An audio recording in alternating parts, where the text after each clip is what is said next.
Well, my friends, this is another video of a young man, age about 33 years.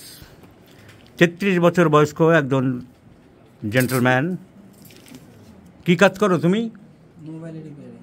Mobile রিপেয়ারিংয়ের কাজ করে মোবাইলের দোকানে। So ওর মুখটা দেখাবো না, যেহেতু মোবাইলের দোকানে কাজ করে, অনেক চেনা জানা বন্ধুবান্ধব আছে, ও চাইছে না মুখ দেখাতে। কিন্তু 33 বছর বয়স্ক, ফিজিক্যাল মেকআপে দেখাচ্ছি আমি ওর, এরকমই দেখতে, মোটামুটি খুব মোটা নয়, খুব রোগা নয়। তো 33 বছর বয়স্ক এই ভদ্রলোক, এর 8 বছর ধরে পেট ব্যথা, 8 বছর ধরে পেট ব্যথা ইন দ্য এপিগ্যাস্ট্রিক রিজিয়ান। সরে এসো, এপিগ্যাস্ট্রিক রিজিয়ান, ঠিক এইখানে ব্যথাটা হচ্ছে, দেখাও। সো এপিগ্যাস্ট্রিক রিজিয়ানে পেন হচ্ছে, 8 বছর ধরে ব্যথা। তো ব্যথা খালি পেটে হয়, ভরা পেটেও হয়, খালি পেটে হয়, ভরা পেটে হয়। সো এটি যে ডায়াগনোসিস আমরা করলাম, ইট is a case of peptic ulcer. এবং অ্যালোপ্যাথি ডাক্তারবাবুদের দেখিয়েছে, 8 বছর ধরে হোমিওপ্যাথি মাঝে মাঝে করেছে, আর অ্যালোপ্যাথি ডাক্তারবাবুদের দেখিয়েছে। So case of peptic ulcer. একজন ডাক্তার দেখছিলাম, পরীক্ষা নিরীক্ষা অনেক করেছে এসব বাবুদের, যেমন খাজনার থেকে বাজনা বেশি, অনেক বাজনা অলরেডি বাজিয়ে দিয়েছে, সব বাজনাতেই নর্মাল স্টাডি পাওয়া যাচ্ছে। পেপটিক আলসার একটু ডেভেলপ করেছে, যখন ছবি তুলেছিল তখন হয়তো অতটা আসেনি। হ্যাঁ, পেতো পাওয়া গেছে, তাই তো খেয়াল করিনি। Duodenal ulcers, antral gastritis, duodenal gastric reflux symptoms, multiple chronic duodenal ulcer. অনেকগুলো জায়গায় ডিওডেনাল আলসার আছে, পরীক্ষা করা লাগে না। চোখই আমাদের যন্ত্র, পড়াশুনো করলে অত পরীক্ষা করে দেখতে হবে কেনা। এই যে ডিওডেনাল আলসারেশন, তো খালি পেটে মনে হয় থাকতো প্রচুর, ডিওডেনাল আলসার থেকে এখন পেপটিক আলসারে কনভার্সন হয়েছে। একজন সার্জনের কাগজ দেখছিলাম, ছবি এঁকে বুঝিয়েও বোধহয় দিয়েছে ওকে। So this is a case of duodenal first পার্টে ছবি এঁকে দিয়েছে একজন সার্জন সাহেব। So it is a case of peptic ulcer. কিন্তু অ্যালোপ্যাথিতে 8 বছর ধরে চিকিৎসা চলছে, তো পার্মানেন্ট রিলিভ হচ্ছে না। অ্যালোপ্যাথিক ওষুধের সাথে সাথে অনেক ডাক্তারবাবুরা গুছিয়ে অক্সিলারি মেজার্সগুলো বলে দেয় না। ওর যেমন মেন চিকিৎসা হচ্ছে 2.5 থেকে 3 ঘন্টা পর পর কিছু খেতে হবে, তোমার পেট খালি রাখা যাবে না, এটা তোমার প্রথম কথা। ওষুধ হচ্ছে দ্বিতীয় কথা। এগুলো আমাদের অনেক ডাক্তারবাবুরা বুঝিয়ে বলে দেয় না। আমাদের হোমিওপ্যাথিক অনেক ছেলেরা বোঝে না, জানে না, পড়াশোনা করে না, একদম ফ্র্যাঙ্কলি স্পিকিং তারা বলার প্রশ্নই রাখে না। আর এইসব ডাক্তারবাবুরা জানে, কিন্তু জানলে কী হবে, বড্ড ব্যবসায়িক, কতক্ষণ এইখান থেকে আরেক চেম্বারে দৌড়াবে, টাকা পকেটে নিয়ে বেরোতে পারলেই বাঁচে। তোমার প্রথম কথা, প্রথম ওষুধ 2.5 থেকে 3 ঘন্টা পর পর কিছু না কিছু খেতে হবে। সে হোক 1 মুঠো মুড়ি, সে হোক একটা আপেল, সে হোক একটা কলা, সে হোক এক কাপ চা, 2টো বিস্কুট, সে হোক 1 মুঠো মুড়ি, তোমার কিছু না কিছু খেতে হবে। তার কারণ এই যে ছবি এঁকে সার্জন সাহেব বুঝিয়েছে তোমাকে, এই যে আলসার, এখান থেকে সব অ্যাসিড বেরোয়, এখান থেকে সিগ্রেশন অ্যাসিড। আমরা যে এত মাছ, মাংস, ডিম, ছানা, দুধ সব খাচ্ছি, এগুলো হজম করাচ্ছে কে? এগুলো হজম করাচ্ছে অ্যাসিড। অ্যাসিড গিয়ে ওর সাথে মিশছে। তো এইখানে যদি ঘা থাকে, আর এই পাকস্থলীর এই 2 সাইড দিয়ে অ্যাসিড বেরোয়, এই স্পেশাল সেল আছে, সেই সেল থেকে অ্যাসিড বেরোয়, আর সেই অ্যাসিড মারাত্মক অ্যাসিড, তার নাম হাইড্রোক্লোরিক অ্যাসিড। এর সাথে আরও অন্যান্য জিনিসও থাকে, এনজাইম তাকে আমরা বলি ডাক্তারি ভাষায়। তো বিশেষ করে এই অ্যাসিডটা তরল পদার্থের নিয়ম কি, নিউটনের ল অফ গ্র্যাভিটেশন অনুযায়ী তুমি যে দাঁড়িয়ে আছো, তোমার পাকস্থলীতে এইরকম দাঁড়িয়ে আছে, এইরকম। তাহলে উপরে যদি ভিতরে ঘা থাকে, তাহলে রসটা কোন দিকে নামবে?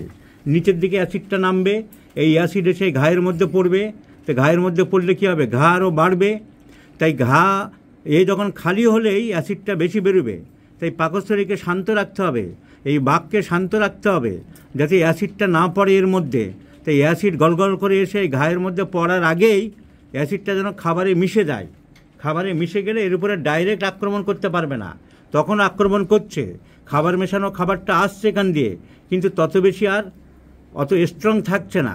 তাই 2.5 থেকে 3 ঘন্টা পর পর কিছু খেতে হবে। এইটা গুছিয়ে আমাদের ডাক্তারবাবুরা বলে দেয় না। আমি তো বারবারই বলছি, আমাদের হোমিওপ্যাথিক ছেলেরা অনেকে জানে না, বোঝে না, পড়াশোনা ওই লেভেলে করে না, খালি মায়াজম নিয়ে পড়ে আছে, আর ফেসবুকে বড় বড় পণ্ডিত সেজে বসে আছে। তো আমি মাঝে মাঝে কেস দিলে তার মধ্যে আবার পণ্ডিতি করে। আমি হলে এই দিতাম, তা তোকে বাবা কে কমেন্ট করতে বলেছে আমাকে? তোর কিছু তুই দে না, যা পারিস। তো পঙ্গা পণ্ডিতরা আছে, আর এইসব ডাক্তারবাবুরা জানে, এদের জানে না তাই আমি বলবো না। অ্যালোপ্যাথি ডাক্তাররা ব্রিলিয়ান্ট ছেড়ে পড়াশোনা করেছে তারা, কিন্তু এরা বড্ড কমার্শিয়াল হয়ে গেছে, খাজনার থেকে বাজনা বেশি করে এক জায়গা থেকে আরেক জায়গায় দৌড়াবে। রোগী মূল্য কি বাঁচলো সেই চিকিৎসকের মনোভাব এদের নেই, সেই দায়বদ্ধতা এদের আজকাল হারিয়ে গেছে। তার প্রকৃষ্ট উদাহরণ অলিক সুখ বলে একটা সিনেমা এসেছিল, তার মধ্যে আছে। গল্পটা যদি কেউ না দেখে থাকেন ইউটিউবে দেখে নেবেন, অলিক সুখ। তো এখন হোমিওপ্যাথিক সাইডে আমরা কি ওষুধ দেবো? আমাদের দুটো কাজ। এক নম্বর কাজ হচ্ছে প্রিকশনারি মেজার্স বা অ্যালাইড মেজার্স, কী করতে হবে ওকে, ওর মেন কাজ 2.5 থেকে 3 ঘন্টা পর পর খেতে হবে। আর 2 নম্বর আজেবাজে জিনিস বেশি খাওয়া যাবে না, কারণ এই যে ঘা হয়েছে, এই যে সার্জন সাহেব ছবি এঁকে বুঝিয়ে দিয়েছে, তোমার আজেবাজে শক্ত জিনিস, আজেবাজে জিনিস, মাংস একেবারে বন্ধ রাখতে হবে। এখন মাংসটা এর পছন্দ, কিন্তু মাংস বন্ধ রাখতে হবে। আর বেশিরভাগ ক্ষেত্রে আমরা দেখেছি পরীক্ষা করে রেড মিট, যেগুলো বিফ, গরুর মাংস বা বড় বড় খাসির মাংস, এগুলো ক্ষতিকারক, এগুলোতে এমনি লোকের হজম হতে চায় না, এর ক্ষেত্রে তো একেবারে বন্ধ করতে হবে।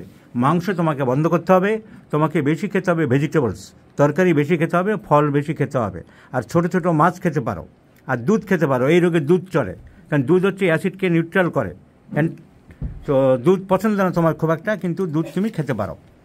আচ্ছা, আমাদের ওষুধ কি আসছে?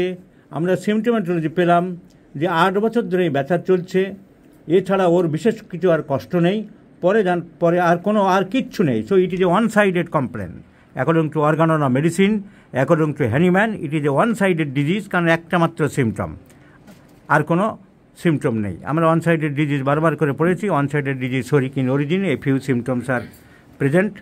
কিন্তু ওর হোমিওপ্যাথিক যে সিমটম, যার উপরে আমরা ওষুধ দেবো, সেখানে আমরা পেলাম শীত বেশি, চিলিয়া ভাব আছে, ওর লালা পড়ে, ঘুমের সময় ভালোভাবে লালা পড়ে, পিপাসা কম, দুধ খুব একটা ভালোবাসে না, পায়খানা আমাশার মতন আছে এবং বারবার পায়খানার বেগ আছে, আর জিভটা দেখলাম ময়েস্ট, ভিজে আছে, ঘাম বেশি, ঘামে অল্প স্বল্প গন্ধ থাকলেও থাকতে পারে, অত গুরুত্ব দিয়েও বলতে পারে।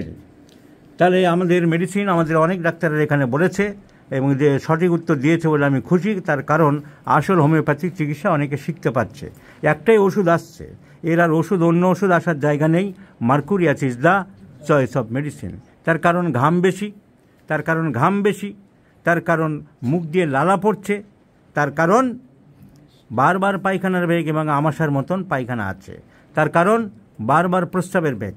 So frequent urging for urination, frequent urging for dysentery like স্টুল।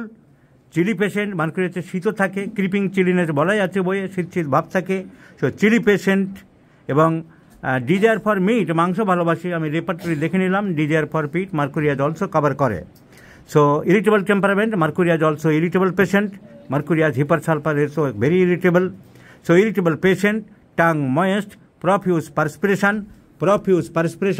tongue moist, irritable temperament, stool semi-solid, dysenteric stool, frequent urging, and desire for meat, salivation, profuse salivation, chilly patient, and frequent urging for urination.